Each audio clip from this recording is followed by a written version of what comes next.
नमस्कार दोस्तों, मेरा नाम है सचिन गौतम। आज की कहानी का नाम है मृत्यु एक सत्य है। एक राधे श्याम नामक युवक था। स्वभाव का बड़ा ही शांत एवं सुविचारों वाला व्यक्ति था। उसका छोटा सा परिवार था जिसमें उसके माता पिता, पत्नी एवं 2 बच्चे थे। सभी से वो बेहद प्यार करता था। इसके अलावा कृष्ण भक्त था और सभी पर दया भाव रखता था। ज़रूरतमंद की सेवा करता था, किसी को दुख नहीं देता था। उसके इन्हीं गुणों के कारण श्री कृष्ण उनसे बहुत प्रसन्न थे और सदैव उसके साथ रहते थे। और राधे श्याम अपने कृष्ण को देख भी सकता था और बात भी करता था। इसके बावजूद उसने कभी ईश्वर से कुछ नहीं मांगा। वह बहुत खुश रहता था क्योंकि ईश्वर हमेशा उसके साथ रहते थे, उसे मार्गदर्शन देते थे। राधे श्याम भी कृष्ण को अपने मित्र की तरह ही पुकारता था और उनसे अपने विचारों को बांटता था।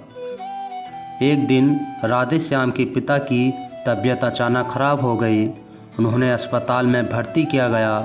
उसने सभी डॉक्टरों के हाथ जोड़े, अपने पिता को बचाने की विनती की, लेकिन सभी ने उससे कहा कि वो ज़्यादा उम्मीद नहीं दे सकते और सभी ने उससे भगवान पर भरोसा रखने को कहा। तभी राधे श्याम को कृष्ण का ख्याल आया और उसने अपने कृष्ण को पुकारा। कृष्ण दौड़ते चले आए। राधे श्याम ने कहा, मित्र, तुम तो भगवान हो, मेरे पिता को बचा लो। कृष्ण ने कहा, मित्र, ये मेरे हाथ में नहीं, अगर मृत्यु का समय होगा तो होना तय है। इस पर राधे श्याम नाराज़ हो गया और कृष्ण से लड़ने लगा। गुस्से में उन्हें कोसने लगा। कृष्ण ने भी बहुत समझाया पर उसे एक सुनी नहीं।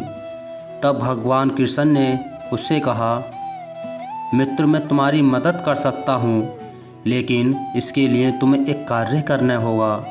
राधे श्याम ने तुरंत पूछा, कैसा कार्य? कृष्ण ने कहा, तुम्हें किसी घर से मुट्ठी भर ज्वार लानी होगी और ध्यान रखना होगा कि उस परिवार में कभी किसी की मृत्यु नहीं हो। राधे श्याम झट से हाँ बोलकर तलाश में निकल गया। उसने कई दरवाजे खटखटाए।